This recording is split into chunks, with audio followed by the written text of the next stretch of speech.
টাকা হ্যালো অনেক রাস্তা পুরো যখন পাহাড়ে উঠবো তত পর্যন্ত। Hello guys, welcome to my channel alive for travel.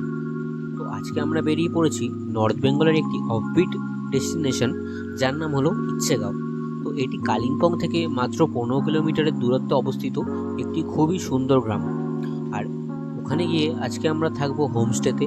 তো ওখানে আপনাদের আমি দেখাবো আজকে তো হোমস্টেটা কেমন, হোমস্টে দিয়ে লোকেশনের ভিউ কেমন, সেখানকার এরিয়া লোকেশনটা কেমন, এবং ওই হোমস্টে দিয়ে কোথায় কোথায় আশেপাশে সাইট সিন করতে পারবেন, সবই আজকে আপনাদের আমি দেখাবো। তো শিলিগুড়ি থেকে কালিম্পং যাওয়ার রাস্তাটা ছিল খুবই সুন্দর। যেহেতু সূর্য উঠেছিল, ওয়েদার খুব ক্লিয়ারই তোমরা দেখতেই পাচ্ছ, আর পাশ দিয়ে তিস্তা নদী বয়ে যাচ্ছে। তো জাস্ট অসাধারণ লাগছিল আজকের জার্নিটা।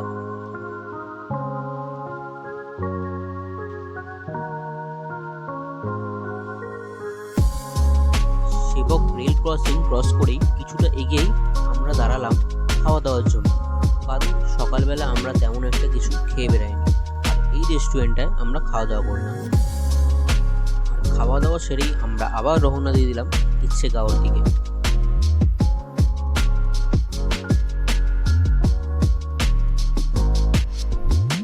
আর এই কালিম্পং যাওয়ার রাস্তাটা ছিল খুবই সুন্দর।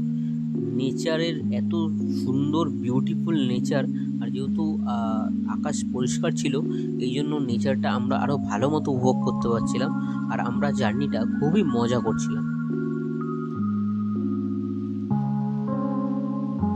তো কালিম্পং সিটিটা ক্রস করে ইচ্ছেগাঁও যাওয়ার দিকে তো আমরা এই ভিউ পয়েন্টটা পেয়েছিলাম, যেটা ছিল খুবই সুন্দর। তো আকাশ পরিষ্কার ছিল, যেহেতু এখান থেকে ভিউ পয়েন্টটা খুব ভালো করে উপভোগ করা যাচ্ছিল পাহাড়গুলো। তো এখানে দাঁড়িয়ে আমরা অনেক ফটো তুললাম। ভিউটা দেখতেই পাচ্ছ তোমরা কত সুন্দর।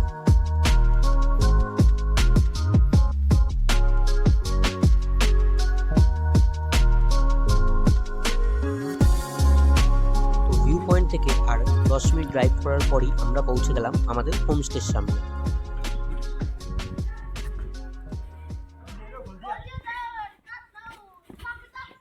আর এই যে এটা আমাদের হোমস্টে, এখানেই আজকে আমরা আমাদের রাতটা কাটাবো।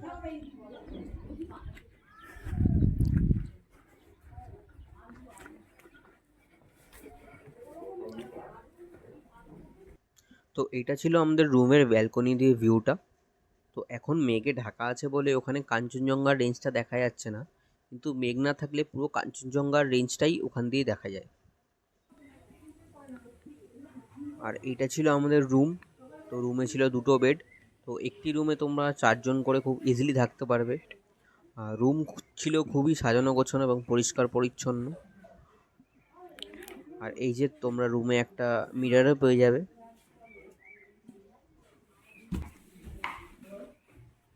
আর এটা ছিল বাথরুম। বাথরুমে তোমরা একটা ইংলিশ টয়লেট,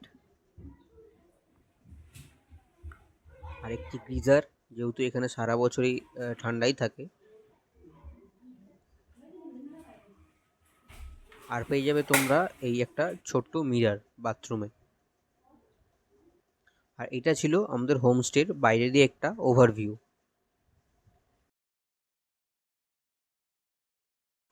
তারপরে চলে গেলাম আমরা লাঞ্চে। লাঞ্চে ছিল পাহাড়ি শাকের তরকারি, ডিমের ঝোল আর ভাত। তারপর এই ফটোটা তুলেছিলাম আমি আমাদের রুম দিয়েই, ঠিক বিকাল 4টে তখন বাজে। কত সুন্দর এই ভিউটা ছিল। তারপর খাওয়া দাওয়া শেষ করে আমরা চলে গেলাম একটু বাইরে সাইট সিন করতে। তো এই যে আমাদের গাড়ি রেডি, ওই যে সবাই আসছে তোমরা দেখতেই পাচ্ছ। তো আমরা যাব এইখান দিয়ে, একটা খুবই কাছে একটা শিব মন্দির আছে, তো ওইখানে আমরা যাব।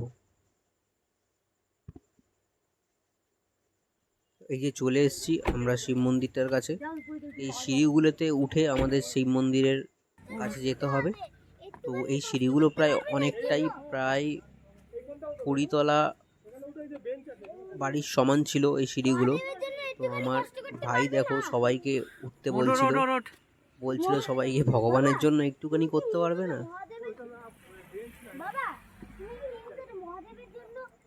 তো ওই যে আমার কাকা কাকি আর আমি আর আমার ভাই উঠেছিলাম।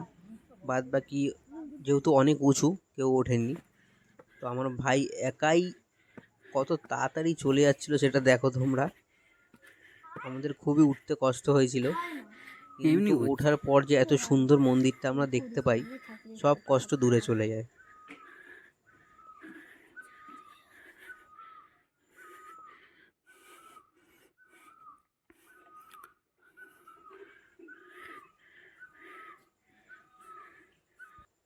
মন্দির দিয়ে নেমে আমার ভাই জেদ করলো যে এখানকার ডগিগুলোকে বিস্কিট খাওয়াবে।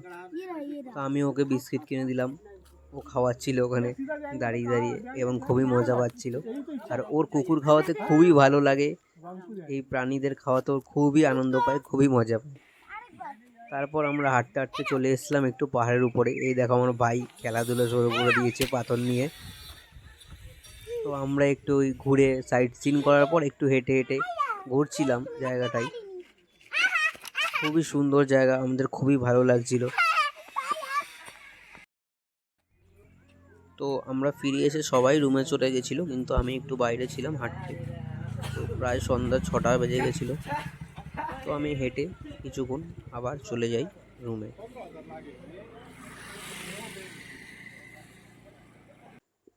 সন্ধ্যাবেলায় ছিল ইভিনিং স্ন্যাক্সে চা আর পেঁয়াজের পকোড়া। তারপর চলে গেছিলো কারেন্ট, তো আমরা সবাই বাইরেই বসেছিলাম, কেউ কাউকে দেখতে পাচ্ছি না, অনেক অন্ধকার ছিল। তারপর আমরা চলে আসলাম রাতে ডিনার করতে।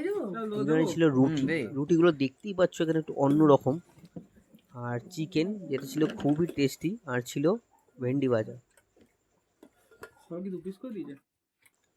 রাতে আমাদের খুবই ভালো ঘুম হয়েছিল, আমি আমার ভাই একসাথে ঘুমিয়েছিলাম। আর সকাল হতেই আমি আমার রুম দিয়ে বেরিয়ে চলে গেলাম একটু বাইরের হাঁটাচলা করতে।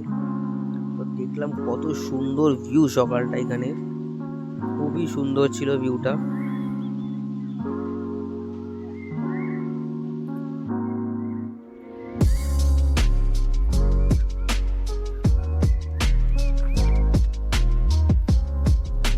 এখানে ভিউটা তো সকালবেলা অসাধারণ লাগছিল, খুবই সুন্দর।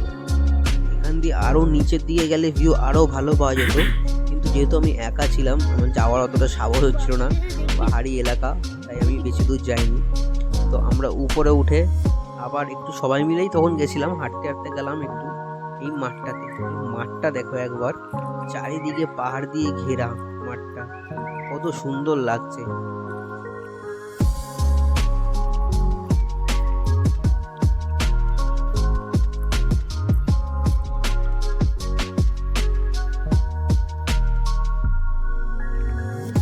জাস্ট এই ভিউগুলো তো ছিল অসাধারণ।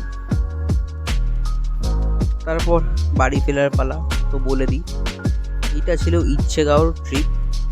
তো এইখানে আমাদের পার হেড খরচা হয়েছিল প্রায় 1000 টাকা করে, থাকা খাওয়া সব নিয়েই পার ডে 1000 টাকা করে এখানে খরচা হয়েছিল। তো এখানে আসো, ভিজিট করো, খুবই ভালো লাগবে তোমাদের। তো এখানে যদি তোমরা থাকতে চাও কিংবা তোমরা হোমস্টে চাও, তাহলে আমাকে কন্ট্যাক্ট করতে পারো। এখানে আমরাও একটা হোমস্টে নিয়েছি, যেটার নাম হচ্ছে অদিশা হোমস্টে। এই আমরা হোমস্টেতে যে ছিলাম, এখান দিয়ে আর হাঁটা পথে খুব জোর হলে 5 মিনিট, তো সামনেই। এটারও ভিউ মোটামুটি সেমই। তোমরা আমাকে কন্ট্যাক্ট করলে আমি সেই হোমস্টের ফটো সবই দিয়ে দিতে পারবো। তো ভিজিট করো, এখানে খুবই সুন্দর জায়গা, আশা করি তোমাদের সবার ভালো লাগবে। চলো গাইস, আজকে আমার ভিডিওটা আমি এখানেই শেষ করছি। ভিডিও ভালো লাগলে লাইক আর শেয়ার করে দিও। এরকম ট্রাভেল ব্লগস দেখতে হলে আমার চ্যানেলটাকে সাবস্ক্রাইব করতে ভুলো না। তো চলো গাইস, টাটা। আজকে আমার ব্লগটা এখানেই এন্ড করলাম।